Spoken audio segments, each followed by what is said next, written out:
पहले मैं on the lighter note कहना चाहूंगा कि वर्तमान परिस्थितियों में पहली बात स्पष्ट, भारत न किसी के प्रो है न किसी के एंटी है।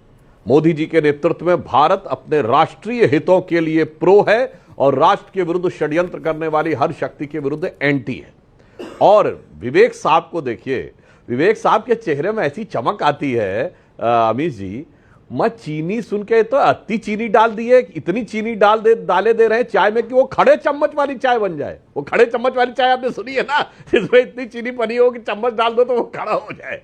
खैर, अभी इनकी और कुमार साहब के बीच में थोड़ा चीनी भाषा को लेके हो गई, तो मैं भी थोड़ा अल्प ज्ञान बता देना चाहता हूं। ये जिस शहर में हो रहा है कॉन्फ्रेंस, उसका नाम है टियांजिंग।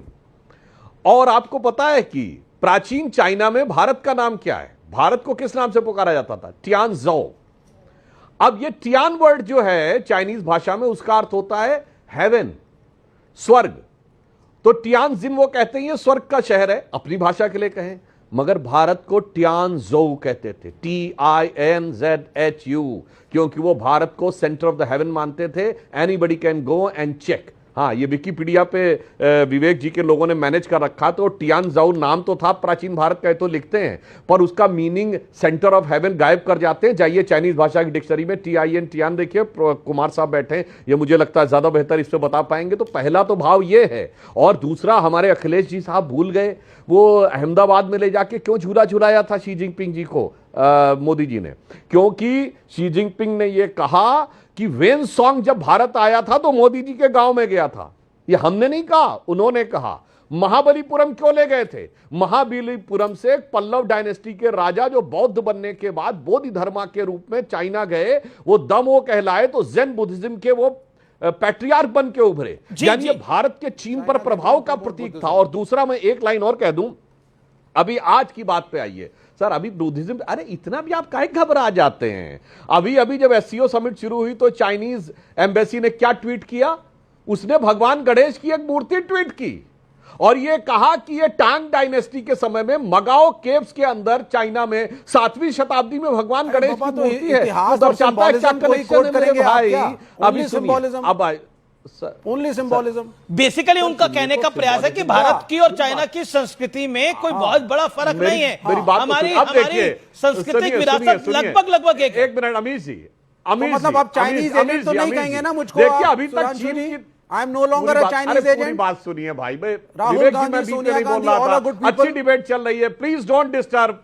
दर्शकों के साथ अन्याय मत करिए। अब मैं मुद्दे पे आ रहा हूं। अरे आज तो नी हाउ आपने बोल दिया गया, शांत रहिए। आज तो मेरा दिन है, मैं प्राइम मिनिस्टर के साथ हूं सर। अच्छा ठीक है, supporting my prime minister today. Okay, अब सपोर्ट करें तो शांत रहिए ना, सबसे ज्यादा बोल लिया अमीश जी। देखिए अमीश जी, देखिए मैं लाखों दर्शकों से कह रहा हूं, आपके देखिए विवेक श्रीवास्तव को चीन की तारीफ तक तो चेहरे में चमक है, और जैसे ही ये बता दिया गया कि चीन पे भारत का कितना गहरा प्रभाव था, तो चीनी की जगह मिर्ची लग गई। अब मैं आता हूं आज के समय में जो प्रधानमंत्री जी ने SCO में दिखाया है। मैं विनम्रता से कहना चाहता हूं, कोई एक देश बताइए जो SCO का मेंबर हो, क्वाड का भी मेंबर हो। नंबर 2, एक देश बताइए जो क्वाड का भी मेंबर हो, ब्रिक्स का भी मेंबर हो। सिर्फ हम हैं। नंबर 2, एक देश बताइए जो SCO में रहते हुए अमेरिका ने प्रीडेटर ड्रोन दिया हो। नंबर 2, एक देश बताइए जिसने S-400 लिया और अमेरिका ने प्रतिबंध न लगाया हो। और नंबर 3, प्रतिबंध लगाना तो दूर, प्रीडेटर ड्रोन देने का कॉन्ट्रैक्ट नाटो के अलावा किसी को किया हो। मोदी जी के नेतृत्व में हमने वो कूटनीति बनाई है कि संपूर्ण देश में अपने हितों, विश्व में अपने हितों को दृढ़ता के साथ स्थापित करने में हमने सफलता हासिल की। और एक मिनट सर, एक लाइन। यहां प्रधानमंत्री जी ने पहलगांव का उल्लेख किया। प्रधानमंत्री जी ने यह कहा कनेक्टिविटी के साथ सोवरेनिटी भी होनी चाहिए। चीन की धरती पे खड़े होकर हमारे डिक्लेरेशन में पहलगांव का नाम आया, और जब कनेक्टिविटी के साथ सोवरेनिटी की बात आई तो बेल्ट रोड इनिशिएटिव और CPEC के बारे में एक प्रकार से चीन के लिए स्पष्ट संदेश भी दिया। यह होता है साहब विवेक जी, संदेश ऐसा नहीं सिर्फ ट्रंप को है, पूरे भारत के लिए है, पूरे विश्व के लिए।